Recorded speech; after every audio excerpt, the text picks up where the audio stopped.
أعوذ بالله من الشيطان الرجيم.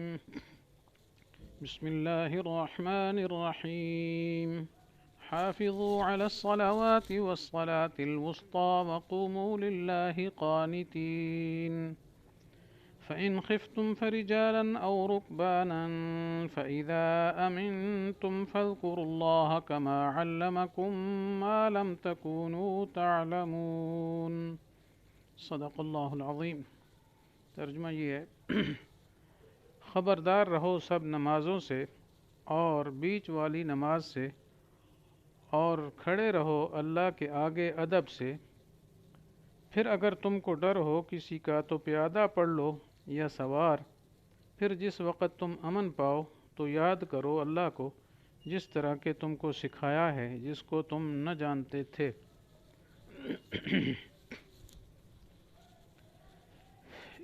ان دو آیتوں میں اللہ تعالیٰ نے نماز کے حفاظت کا اور محافظت کا حکم فرمایا ہے، لیکن یہاں ما قبل و ما بعد کے ساتھ ربط کیا ہے؟ چونکہ پہلے بھی طلاق کے، پھر عدت کے مسائل چل رہے ہیں، اس طریقے سے مہر کے مسئلے آئے تھے اور بیوہ کے بارے میں عدت کا بیان تھا. پھر آگے جو آیت آ رہی ہے وہاں بھی بیوہ کے نفقہ اور سکنا کے بارے میں مسئلہ آ رہا ہے، لیکن درمیان میں یہ نماز کا ذکر آ گیا. تو اس کا جوڑ کیسے، جس کو ربط کہتے ہیں، مفسرین ربط کی کوشش کرتے ہیں کہ آیات کے درمیان ربط کیا جائے، تو اس ربط کو یہاں کیسے بنائیں گے؟ ما قبل بھی طلاق، عدت وغیرہ کے مسائل ہیں، بعد میں بھی یہی عدت کے اندر سکنا وغیرہ کا مسئلہ آ رہا ہے. تو اس کے بارے میں جوڑ کے لیے حضرت تھانوی رحمہ اللہ کی ایک عبارت ہے جی، وہ بڑی خوبصورت ہے اس سلسلے میں. تو اس لیے وہ فرماتے ہیں کہ اس سے آگے پیچھے طلاق وغیرہ کے احکام ہیں، درمیان میں نماز کے احکام بیان فرمانا اشارہ اس طرف ہے کہ مقصود اصلی توجہ الی الحق ہے، اور معاشرت اور معاملات کے احکام سے علاوہ اور مصلحتوں کے اس توجہ کی حفاظت اور ترقی بھی مقصود ہے. چنانچہ جب ان کو خدائی احکام سمجھ کر عمل کیا جائے گا تو توجہ لازم ہوگی. پھر یہ کہ ان احکام میں ادائے حقوق عباد بھی ہے، اور حقوق عباد کے اتلاف سے درگاہ الہی سے دوری ہوتی ہے، جس کے لوازم میں سے حق و عبد دونوں کی طرف سے بے توجہی ہے. تو چونکہ نماز میں یہ توجہ زیادہ ظاہر ہے، اس لیے اس کے درمیان میں لانے سے اس توجہ کے مقصود ہونے پر زیادہ دلالت ہوگی، تاکہ بندہ اس توجہ کو ہر وقت پیش نظر رکھے. تو یہ حضرت کی عبارت تھی. مقصد اس کا یہ ہے کہ انسان اصل تو یہی اس لیے آیا ہے کہ اللہ تعالیٰ کی طرف متوجہ رہے، ہمیشہ اس کی توجہ اللہ کی طرف ہو، ہر وقت دل میں یہ خیال رہے کہ اللہ تعالیٰ کے سامنے میں موجود ہوں، ہر کام میں جی یہی ہو جی کہ اللہ تعالیٰ ہمیں دیکھ رہے ہیں، اللہ تعالیٰ ہمیں دیکھ رہے ہیں. تو جب یہ توجہ الی اللہ ہوگی تو انسان سے غلط کام نہیں ہوں گے. تو چونکہ پہلے بھی یہ احکام معاملات وغیرہ تھے، چونکہ نکاح بھی ایک معاملہ ہے، ٹھیک ہے، اور اس طریقے سے اس کے احکام چل رہے تھے، تو اس طرح توجہ کیا ہے بندوں کی طرف ہو گئی تھی، تو اللہ کی طرف توجہ جی کم ہو گئی تھی. لیکن ظاہر بات ہے کہ درمیان میں خالص ایسی چیز کا تذکرہ کیا جس میں توجہ الی اللہ ہے، وہ ہے نماز. تو ظاہر نماز کے اندر تو انسان اللہ کی طرف متوجہ ہوتا ہے جی، اور کسی چیز کی طرف متوجہ نہیں ہوتا، اور نہ ہونا چاہیے. تو حقوق العباد کے درمیان میں اس کو لانا گویا اس بات کی طرف اشارہ ہے جی کہ اصل مقصود تو اللہ تعالیٰ کی طرف متوجہ ہونا ہے. لہذا احکام میں بھی بندے کو اللہ تعالیٰ کی طرف متوجہ ہونا چاہیے، اور احکام اور معاملات وغیرہ جو ہیں اس کی مرضی کے مطابق کرنے چاہیے، تاکہ ان میں بھی توجہ الی الحق رہے. تو اصل اس لیے درمیان میں یہ لایا. تو اس کو امر مصلح کہتے ہیں، اس سے انسان کی اصلاح ہو جاتی، کمی پیشی جو حقوق میں ہوئی ہے جی، تو اللہ تعالیٰ سے توجہ کرنے سے وہ بھی کیا ہے استغفار کرے گا، اس بے توجہی کو دور کرے گا. تو بہرحال یہاں فرمایا جا رہا ہے حافظوا علی الصلوات والصلاۃ الوسطیٰ، کہ حفاظت کرو، محافظت کرو تمام نمازوں کی. الصلوات سے مراد کے سب نمازیں، الف لام استغراق کا، یعنی سب جتنی بھی نمازیں ہیں سب کی عموماً حفاظت کرو. آگے فرمایا والصلاۃ الوسطیٰ، اور درمیانی نماز کی خصوصاً. اب یہ درمیانی نماز کون سی ہے؟ تو اس میں علماء کے اقوال تو مختلف ہیں، لیکن زیادہ تر احادیث سے بھی یہی معلوم ہوتا ہے کہ وہ عصر کی نماز ہے۔ بہت ساری احادیث اس سلسلہ میں آئی ہیں، اسی وجہ سے اکثر مفسرین کا، فقہاء اور محدثین کا یہی قول ہے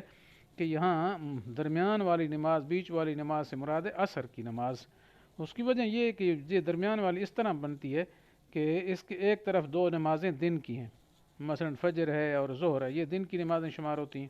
اور ایک طرف دو نمازیں رات کی ہیں، مغرب اور عشاء، کیونکہ غروب آفتاب کے بعد رات ہی شروع ہو جاتی ہے، تو لہذا مغرب اور عشاء، تو یہ درمیان میں ہوگی عصر والی نماز، اس لیے اس کا نام رکھا گیا والصلاۃ الوسطیٰ۔ پھر یہ کہ نمازیں تو سب اللہ کے لیے ہیں، تو اس کی خصوصی تاکید کی وجہ کیا ہے؟ تو اس کی وجہ یہ ہے کہ اکثر لوگ اس وقت کیا مصروف ہوتے ہیں کاموں میں، ہر کوئی کہتا ہے نمٹا لیں کام، تو خاص کام کا ٹائم ہوتا ہے اور ہر آدمی کو کام کی پڑی ہوتی ہے، تو اس بنا پر کیا ہے لوگ جو ہے بعض دفعہ اس میں غفلت کر سکتے ہیں، تو اس کا شبہ تھا کہ کہیں لوگوں سے اس میں کمی اور کوتاہی ہو جائے، اس لیے اس پر خصوصی طور پر کیا ہے فرمایا گیا والصلاۃ الوسطیٰ، ٹھیک ہے۔ تو اسی وجہ سے حدیث میں بھی سخت تاکید آئی ہے، جی حدیث میں آتا ہے من فاتت ہو صلاۃ العصر فکأنما وطر اہلہ ومالہ، کہ جس سے عصر کی نماز رہ گئی جماعت کے ساتھ یا بالکل رہ گئی، اتنا اس کا نقصان ہو گیا، اتنا گویا اس کا اہل و مال سب برباد ہو گیا، سب ختم ہو گیا، چھین لیا گیا، جی تو یعنی اتنا بڑا نقصان ہے عصر کی صرف ایک نماز کو چھوڑنے کا۔ اس لیے قرآن پاک میں بھی خصوصی طور پر کیا ہے اس کی محافظت کا حکم ہے، اور احادیث مبارکہ میں بڑی کیا ہے سختی کے ساتھ یہ حکم ہے کہ عصر کی نماز کبھی نہ چھوڑی جائے۔ اور پھر ایک وجہ یہ بھی ہے کہ جیسے حدیث میں آتا ہے عصر اور فجر کی نماز کے بارے میں کہ دن اور رات کے فرشتے ان نمازوں میں جمع ہوتے ہیں، کہ دن کو جو فرشتے یہاں رہے ہیں وہ موجود ہوتے ہیں، اور پھر رات والے فرشتے بھی عصر کی نماز میں آ جاتے ہیں، تو ظاہر بات ہے جب دونوں فرشتے ہوتے ہیں تو دونوں فرشتے اللہ کے دربار میں گواہی دیتے ہیں، جی تو اس طریقے سے ایسی نماز کو تو بالکل ہی ترک نہیں کرنا چاہیے۔ خیر اس وجہ میں تو فجر کی نماز بھی اس کے ساتھ شریک ہے، لیکن بہرحال دوسری نمازوں سے امتیازی خصوصیت ہو گئی فجر کے علاوہ۔ آگے فرمایا وقوموا للہ قانتین، اللہ کے لیے کھڑے رہو ادب کے ساتھ، عاجزی کے ساتھ۔ تو قنوت کے کئی معنی آتے ہیں، تو یہاں مفسرین نے کہا یہاں قانتین سے مراد، ادب سے مراد ہے خاموشی اختیار کرنا، اور اس کی دلیل یہ ہے کہ حدیث پاک میں آتا ہے، حضرت زید بن ارقم کی روایت ہے کہ پہلے ہم جب نماز شروع ہوتی تھی تو نماز جماعت کے ساتھ پڑھ رہے ہوتے، تو کوئی آدمی بعد میں آتا تو ہم سے پوچھ لیتا کوئی بات، جی مثلا یہ پوچھ لیتا کتنی رکعتیں ہو گئیں تو ہم بتا دیتے، یا اور کوئی بات پوچھ لیتا، تو نماز میں کلام کرنے کی اجازت تھی پہلے، لیکن پھر کیا یہ آیت جب نازل ہوئی جی وقوموا للہ قانتین، تو فرماتے ہیں جی فأمرنا بالسکوت ونہینا عن الکلام، کہ ہمیں خاموش رہنے کا حکم دے دیا گیا، اور کیا ہے گفتگو سے، نماز کے اندر گپ شپ سے، باتوں کرنے سے کیا ہے روک دیا گیا۔ تو اس لیے مفسرین یہ معنی کرتے ہیں قوموا للہ قانتین اے ساکتین، اللہ کے دربار کے لیے کیا قنوت کی حالت میں، یعنی سکوت کی حالت میں، مراد یہ ہے کہ اب گفتگو کرنا، باتیں کرنا نماز میں جائز نہیں ہے، اس وجہ سے کوئی دنیا کی بات کرے نماز میں تو بس اس کی نماز فوراً فاسد ہو جائے گی، ہمارے نزدیک چاہے جان بوجھ کر کرے، چاہے بھول کر کرے، چاہے اصلاح صلاۃ کے لیے کرے، جو بھی صورت ہو، ہر صورت میں گفتگو کرنے سے نماز میں جی نماز فاسد ہو جائے گی، اب نئے سرے سے پڑھنی پڑے گی۔ آگے فرمایا فإن خفتم فرجالا أو ركبانا، تو اگر تمہیں کوئی ڈر ہو، اصل میں یہ عام طور پر خوف کا موقع پیش آتا ہے جنگوں میں، تو پہلے زمانے میں جو جنگیں ہوتی تھیں، صحابہ کرام جہاد کے لیے نکلتے تھے جی، تو کافروں کے ساتھ آمنے سامنے لڑائی ہوتی تھی۔ آج کل تو لڑائی نئے رنگ کی آگے، اسلحہ ہے، میزائل ہیں، گولہ بارود ہے، یہ وہ، تو اس وقت تو کیا ہے بالکل تلواروں سے لڑائی ہوتی تھی، تیروں سے، اور آمنے سامنے ہوتے تھے، صفیں آپس میں گھس جاتے تھے ایک دوسرے میں، یا سامنے ہو کر مقابلہ ہوتا تھا، تو اس موقع میں نماز کا ٹائم آ جائے تو نماز اس وقت بھی معاف نہیں ہے۔ یہ فرمایا جی ایک صورت تو ہے صلاۃ الخوف کی جو آگے آ رہی ہے 5ویں پارے میں، اس کا ذکر الگ ہے جماعت کی شکل میں صلاۃ الخوف۔ ایک یہ کہ جنگ زیادہ ہے، بہت خوف ہے کہ نماز پڑھنے کا مسئلہ جی اس طریقے سے جیسے عام حالات میں، امن کے حالات میں پڑھی جاتی، اس طرح نہیں پڑھ سکتے، تو اس کو بیان فرمایا اللہ تعالیٰ نے فَإِنْ خِفْتُمْ فَرِجَالًا، اگر تمہیں ڈر ہو جی تو پھر کیا ہے پیادہ، یہاں رجال راجل کی جمع ہے، اس سے مراد قائم ہے، یعنی کھڑے کھڑے نماز پڑھے، یہ معنی نہیں کہ چلتے چلتے نماز پڑھے، چلتے نماز نہیں ہوتی، آرام سے کھڑا ہو جائے ایک جگہ، کھڑے ہو کر اشارے سے جلدی جلدی نماز پڑھ لے، یہ اور رکبانن یا کہ سواری پر پڑھ لے، البتہ سواری چلتی رہے تو اس میں کوئی حرج نہیں، کیونکہ وہ بندہ تو اس پر بیٹھا ہوا ہے، تو بیٹھ کر اشارے سے سواری پر بھی نماز پڑھ سکتا ہے، چاہے وہ سواری جدھر بھی اس کا رخ ہو، بیت اللہ کی طرف رخ ہو یا نہ ہو جی۔ تو چونکہ خوف کی حالت ہے، مجبوری کی حالت ہے، اس وجہ سے کھڑے کھڑے پڑھ لیں، یا کیا ہے سوار ہو کر سواری پر پڑھ لے جی، جیسے سواری پر گھوڑے پر ہوتے تھے جنگ میں، تو اس سواری پر کیا ہے نماز پڑھی جا سکتی ہے۔ لیکن اگر ایسی نوبت آ گئی کہ کھڑے ہونے کی صورت نہیں ہے جی، گھمسان کی لڑائی ہے، سخت کیا ہے رن پڑا ہوا ہے، تو ایسی صورت میں پھر یہ ہے کہ نماز کو مؤخر کر دیں گے، جیسے جنگ خندق کے موقع پر آپ صلی اللہ علیہ وسلم کی کئی نمازیں فوت ہو گئی تھیں جی، تو بعد میں آپ نے قضا فرمائی تھی۔ تو بہرحال چلتے چلتے نماز نہیں پڑھی جا سکتی، فریضہ جو ہے وہ بعد میں پھر قضا کر لیا جائے گا۔ تو یہی فرمایا فَإِنْ خِفْتُمْ فَرِجَالًا أَوْ رُكْبَانًا، اگر تمہیں ڈر ہو تو پھر کیا ہے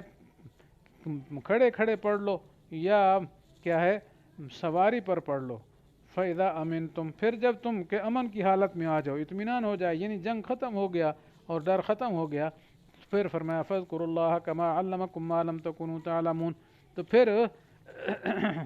اللہ کو یاد کرو، مراد یعنی ادائے نماز جی اس طریقے پر جو اللہ تعالیٰ نے تمہیں سکھلایا ہے اطمینان کی حالت میں، یعنی پہلے سے تم نہ جانتے تھے، اللہ نے مہربانی کر کے تمہیں نماز کا طریقہ سکھا دیا ہے، تو پھر یہ ہے کہ اسی طریقے سے نماز کو ادا کرو۔ تو بہرحال یہ نماز کے کچھ احکام درمیان میں آ گئے، اور بعد میں پھر اور مسئلہ آنے والا ہے۔ اللہ تعالیٰ سے دعا ہے کہ اللہ تعالیٰ ہمیں نماز کی محافظت کی اور خصوصاً عصر کی نماز کی محافظت کی توفیق نصیب فرمائے، اور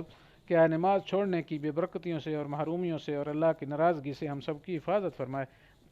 وآخر دعوانا ان الحمد للہ رب العالمین۔